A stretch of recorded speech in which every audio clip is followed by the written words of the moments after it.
சகல கிராமங்களுக்கும் வெளிநாட்டு வேலைவாய்ப்பு. மே 6ஆம் தேதி உள்ளூராட்சி மன்ற தேர்தல் வெளியானது அறிவிப்பு.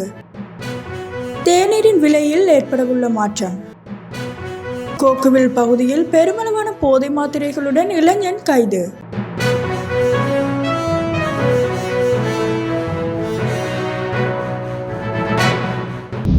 வெளிநாட்டு வேலைவாய்ப்புக்காக அதிக திறமை கொண்ட தொழிலாளர்களை அனுப்புவதே புதிய அரசாங்கத்தின் நோக்கம் என்றும் அனைத்து கிராமங்களுக்கும் சமமான வேலைவாய்ப்புகளை வழங்க நடவடிக்கை எடுக்கப்படும் என்றும் இலங்கை வெளிநாட்டு வேலைவாய்ப்பு பணியகத்தின் தலைவர் ஹோசல விக்ரமசிங்க தெரிவித்தார். எந்தவித அரசியல் தலையீடும் இல்லாமல் முழுமையான வெளிப்படைத்தன்மையுடன் அவர்களை தேர்ந்தெடுப்பதற்கு தேவையான நடைமுறைகள் வகுக்கப்பட்டுள்ளதாகவும் அவர் குறிப்பிட்டார்.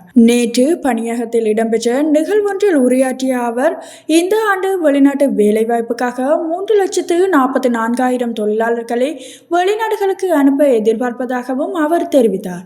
ஸ்டேல் அரசின் கட்டுமான துறையில் தேர்ந்தெடுக்கப்பட்ட 50 பேர் கொண்ட முதல் குழு நேற்றிரவு நாட்டிலிருந்து புறப்பட்டுச் சென்றது.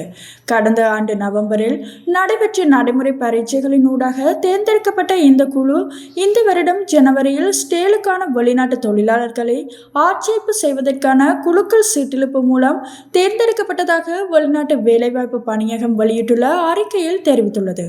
அதற்கமைய இதனூடாக 5 வருடங்கள் பணிபுரிய வாய்ப்புகள் வழங்கப்பட்டுள்ளன. உள்ளூராட்சி மன்ற தேர்தல் எதிர்வரும் மே 6ஆம் தேதி நடைபெறும் என தேர்தல்கள் ஆணைக்குழு இன்று வியாழக்கிழமை அறிவித்துள்ளது. உள்ளூராட்சி மன்ற தேர்தலுக்கான வேட்புமனுக்கள் ஏற்றுக்கொள்ளல் இன்று நண்பர்களுடன் முடிவடைந்த நிலையிலேயே இந்த அறிவிப்பை ஆணைக்குழு வெளியிட்டுள்ளது. 336 உள்ளூராட்சி நிறுவனங்களுக்கான வேட்புமனுக்கள் தாக்கல் 17ஆம் தேதி தொடங்கி இன்று 20ஆம் தேதி நண்பர்களுடன் முடிவடைந்திருந்தமை சுட்டிக்காட்டத்தக்கது. பால் தேநீரின் விலையை அதிகரிக்க தீர்மானித்துள்ளதாக அகில இலங்கை உணவகம் மற்றும் சிற்றுண்டிச்சாலை உரிமையாளர்கள் சங்கம் தீர்மானித்துள்ளது. குறித்த விடயத்தை அந்த சங்கத்தின் தலைவர் ஹர்ஷன ருக்ஷான் தெரிவித்துள்ளார். இதன்படி ஏப்ரல் 1ஆம் தேதி முதல் ஒரு கோப்பை தேநீரின் விலையை 10 ரூபாவால் அதிகரிக்க தீர்மானித்துள்ளதாக தெரிவித்துள்ளார். இறக்குமதி செய்யப்படும் 400 கிராம் பால்மா பொதியொன்றின் விலை 50 ரூபாவால் அதிகரிக்கப்படும் என பால்மா இறக்குமதியாளர்கள் சங்கம் அறிவித்துள்ளது. ஏப்ரல் மாதம் 1ஆம் தேதிக்குள் விலையை 4.7% அதிகரிக்க முடிவு செய்துள்ளதாகவும் தெரிவிக்கப்பட்டுள்ளது. இறக்குமதி செய்யப்படும் 400 கிராம் பால்மாவின் விலை 50 ரூபாவால் அதிகரிக்கப்பட்டு புதிய விலை 1100 ரூபாவாக நிர்ணயிக்கப்பட்டுள்ள நிலையில் பால் தேநீரின் விலையை அதிகரிக்க தீர்மானித்துள்ளதாக தெரிவிக்கப்பட்டுள்ளது. இன்றைய தினம் மானிப்பாய் போலீஸ் பிரிவுக்குட்பட்ட கொக்குவில் பகுதியில் 290 போதை மாத்திரைகளுடன் 27 வயதுடைய இளைஞர் ஒருவர் கைது செய்யப்பட்டுள்ளார். மானிப்பாய் போலீஸ் புலனாய்வு பிரிவினருக்கு கிடைத்த ரகசிய தகவலின் அடிப்படையில் மானிப்பாய் போலீஸ் நிலையத்தின் பொறுப்பதிகாரி திரு ஜி குணதிலக அவர்களின் கீழ் இயங்கும் காவல்துறையினரால் கைது நடவடிக்கை மேற்கொள்ளப்பட்டது.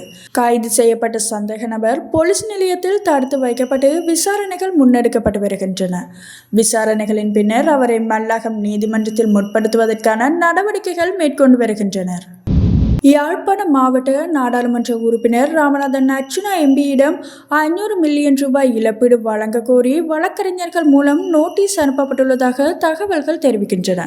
ஃபேஸ்புக் சமூக ஊடகத்தில் அவதூறான கருத்துக்களை வெளியிட்டதாக கூறப்படும் குற்றச்சாட்டு தொடர்பாக இழப்பீடு வழங்க கோரி வழக்கறிஞர்கள் மூலம் நோட்டீஸ் அனுப்பப்பட்டுள்ளதாக தெரிவிக்கப்படுகின்றது. சம்பவம் தொடர்பில் மேலும் தெரிய வருகையில், இந்த நோட்டீஸ் கடந்த மார்ச் 10ஆம் தேதி வழக்கறிஞர் ஒருவர் ஊடாக 59 வயது ஜேர்மன் குடிமகன் ஒருவர் சார்பாக அனுப்பியதாக தெரிய வந்துள்ளது. அர்ச்சுனா ராமநாதன் மற்றும் HP சமரகோன் ஆகியோர் 2025 பிப்ரவரி 12ஆம் தேதி ஃபேஸ்புக்கில் வெளியிட்ட அவதூறான கருத்துக்கள் தொடர்பாக குற்றம் சாட்டப்பட்டனர். இதில் குற்றம் சாட்டப்பட்ட ஏர்மன் குடிமகன் குற்றவியல் நடவடிக்கைகள் மற்றும் நிதி மோசடிகளில் ஈடுபட்டதாக கூறப்பட்டதன் விளைவாக அவரது மனைவி மற்றும் மகள் கடுமையான மன உளைச்சலுக்கும் பொது அவமானத்துக்கும் ஆளானதாகவும் குறித்த நபரின் நற்பெயருக்கு கடுமையான சேதம் விளைவித்ததாகவும் அவரது தொழில் வாழ்க்கையில் களங்கம் ஏற்படுத்தியதாகவும் குற்றம் சாட்டப்பட்டுள்ளது. இந்த நடத்தை தொடர்பாக அர்ச்சுனா ராமநாதனுக்கு பலமுறை எச்சரிக்கை விடுக்கப்பட்ட போதிலும் அவர் அதை கவனத்தில் கொள்ளவில்லை என்பது தெரிய வந்துள்ளது. மேலும் பொருத்தமற்ற கருத்துக்கள் மற்றும் வன்முறை சமூக ஊடக நடவடிக்கைகள் தொடர்பாக பாராளுமன்ற சபாநாயகரிடமிருந்து அவர் எச்சரிக்கைகளை பெற்றுள்ளார். இருப்பினும் வழக்கறிஞர் தரப்பினர் அனுப்பிய நோட்டீஸில் எம்பி வெளியிட்ட அவதூறான கருத்துக்களை திரும்ப பெற வேண்டும் என்றும் பகிரங்கமாக எழுத்துப்பூர்வமாக மன்னிப்பு கேட்க வேண்டும் என்றும் குறிப்பாக பொய்யான அறிக்கைகளை வெளியிடுவதை தவிர்க்க உறுதியளிக்க வேண்டும் என்றும் தெளிவாக குறிப்பிடப்பட்டுள்ளது.